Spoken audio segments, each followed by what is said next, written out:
Alrighty folks, hello there, my name is Stefan. I am the host of this segment of what we like to call Small in Japan. Welcome to Stefan Reads Line News. Line is the biggest messaging app in Japan, the most popular messaging app I should say, and it has its own Line News tab now, which I like to read every now and then, and read to you here on this here YouTube channel. Alright, so let's get to it then. Today is August 15th, 2022, the year of the devil, and it is around 1:45 when I'm reading the news here. A little bit later than I normally do it. Kind of had stuff going on. Plus, the construction was extra loud today next door, so I had to kind of slow down a little bit. But I'm here, ready to read the news now. Today, once again, we have another giant ad in the middle of the page taking up half of the Line News tab, front page, as I like to call it. It's an ad this time for Line stamps. Stamps are pretty much, I think you know what they are. They're just like emojis for Line, and it's a collaboration thing for cute cats. So yeah, as a result, there's going to be less of the fluff stories, but the actual news headlines are still there, so that's good. But the two random pictures, the picture stories, as I like the main headlines, are actually kind of more newsy than what I've been typically getting the last couple of days. So no Instagram stories particularly today. Although the first one does involve Instagram in a way.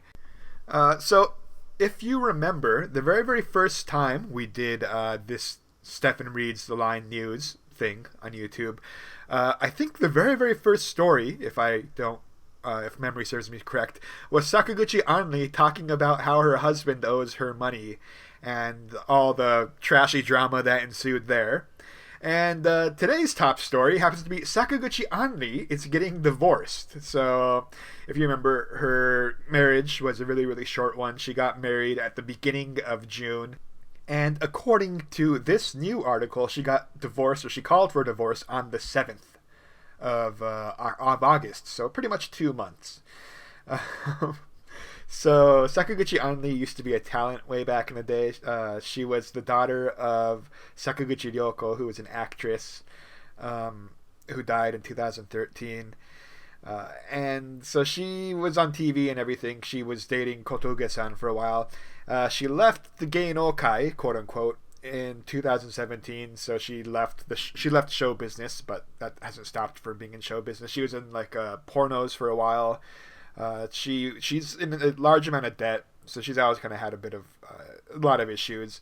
So she got married to her husband, and drama ensued, and now she's apparently divorced. So congrats to her.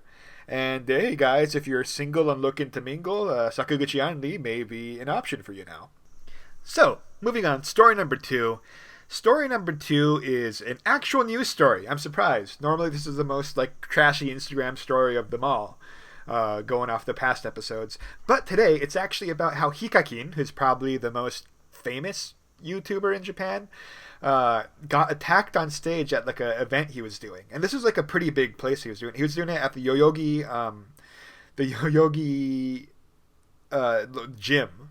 So it's one of the big Olympic facilities, and it also hosts events and stuff. It's like a 10,000 seat, arena sort of thing. So it's he's able to fill that out apparently. And so anyways, on the 14th he had this event in Yoyogi, and he was doing a live stream of it as well. It was called the All Star Dai Undokai. So it's like a all star sports festival, and Hikakin was there. And some guy came up on stage with an umbrella and started trying to hit him on the neck and the chest with this umbrella, and tried to take the mic out of his hand to just talk about random things, I guess. So this happened all on a live stream, and Salman Rushdie just got stabbed on stage a couple days ago. And of course, Shinzo Abe's assassination pretty much happened in the middle of a speech as well. So I think people are pretty much really on edge about these event things, and that people coming up on stage and attacking people at events is kind of becoming a trend of late. So it's not exactly. I mean, I'm surprised that the security was so bad at this large event. I mean, I say this every single time something like this happens, but his Hikakin's company, who, full disclosure, has an association, like a collaboration contract with Yoshimoto. So offered up an apology about what happened, although I don't really know if it's their fault that some crazy guy tried to get up on stage and attacked Hikakin. So they apologized to the viewers and the people who were on stage and people who came to the event. And they talked about how everything's fine now. They are in contact with the police, and there's no reason to panic at this point. And they're gonna look at they're gonna look at their security measures going forward. And there's Hikakin or no one else involved had any injuries as well. So all in all, close call, but it looks like people are gonna be okay. So I guess now if you're gonna do an event, try to have more security involved. Although I should say, like, as a Yoshimoto person who used to work at like the theaters like almost every day, there's like no security at like a normal Yoshimoto like theater.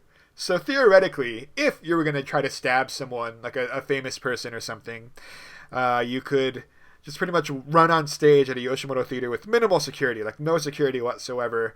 All the staff members are pretty much like college-aged like ladies. So like you could, if you're like a normal-sized human being, like a normal-sized man with like a knife, you could probably do some serious damage.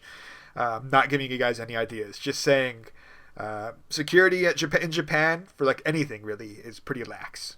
But anyways, as I said, there was a giant line stamp ad in the middle of the news feed, so there's no second row of fluff stories today, thankfully.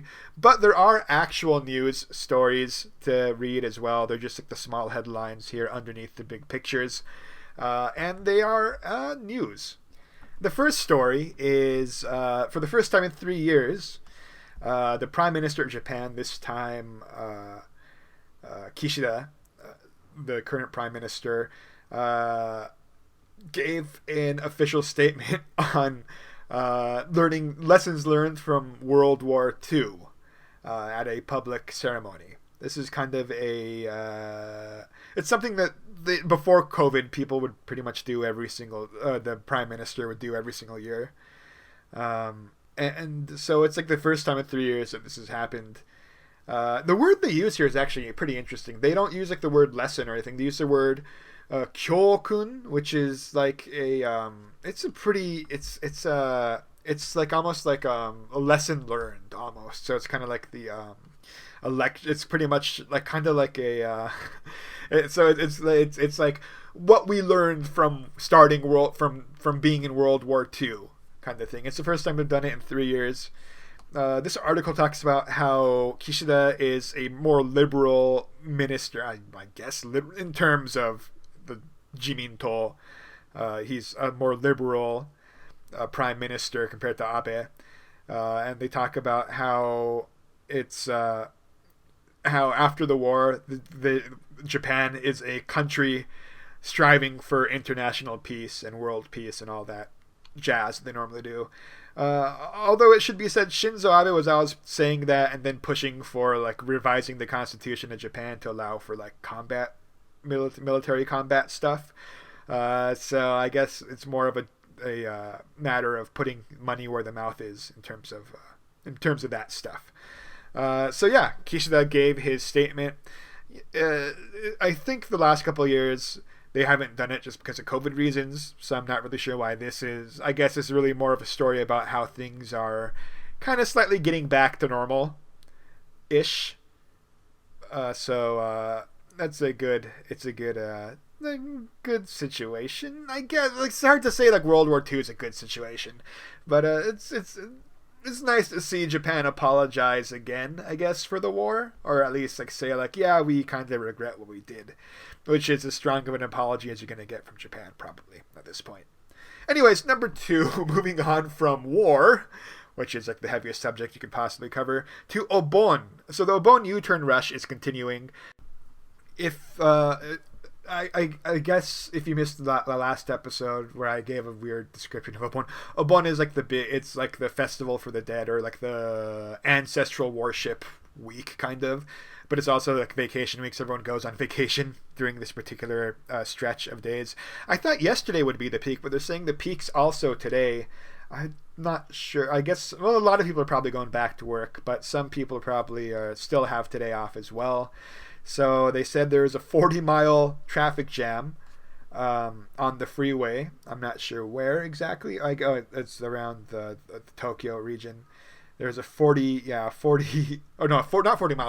kilogram. 40 miles would be super long. So a 40 kilogram, there's a 40 kilogram traffic jam, as well as on the Yokohama area, there's also a 30 kilogram traffic jam.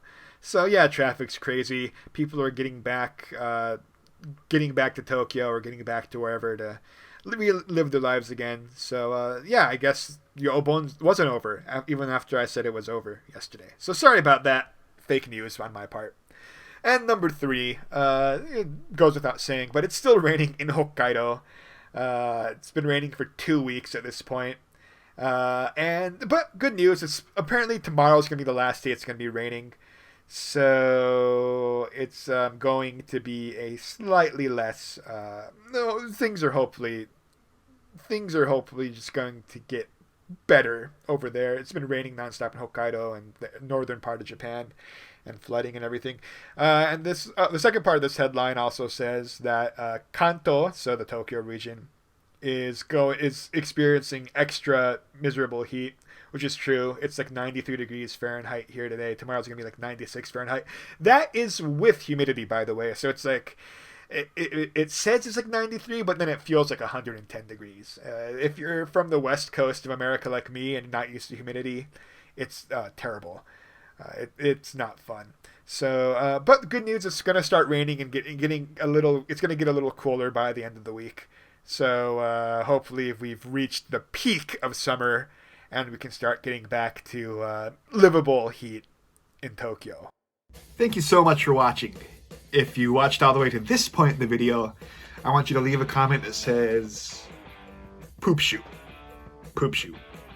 Poopsoot. Poop shoot. Remember to like, subscribe, whatever the hell else there is. Find us on Patreon, patreon.com/smallinjapan. We're going to fix that. Yeah, I got to redo that stuff. Find us on Twitter at small_in_Japan. Find me on Twitter at Stefan_Tetsu. Until next time, thank you guys so much. Hopefully Yoshimoto doesn't find that I've been doing this.